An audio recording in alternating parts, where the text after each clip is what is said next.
আসসালামু আলাইকুম। এলটিভি 24 সকালের সংবাদে আপনাদেরকে স্বাগত জানাচ্ছি। আমি রমজান। প্রথমেই সংবাদ শিরোনাম, পরে বিস্তারিত।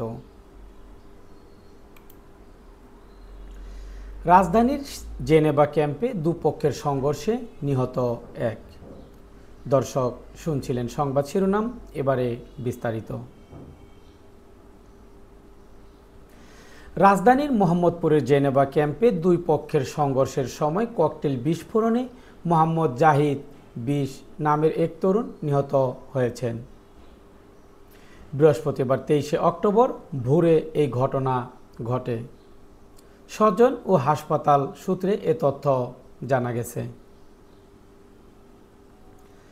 জাহিদ জেনেভা ক্যাম্পের বাসিন্দা ছিলেন। তিনি 5 বোন ও 2 ভাইয়ের মধ্যে সবার ছোট।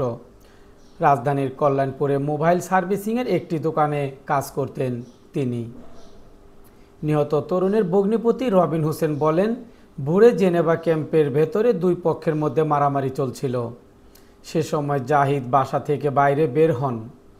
একটু সামনের দিকে এগিয়ে যান, তখন একটি ককটেল এসে তার মাথায় পড়ে। এতে তিনি গুরুতর আহত হন। জাহিদকে প্রথমে স্থানীয় ট্রমা সেন্টারে নেওয়া হয়েছিল বলে জানান রবিন হোসেন। তিনি বলেন, পরে জাহিদকে নেওয়া হয় ঢাকা মেডিকেল কলেজ হাসপাতালের জরুরি বিভাগে। পরীক্ষা করে ভোর 4:30টার দিকে তাকে মৃত ঘোষণা করেন সেখানকার চিকিৎসক।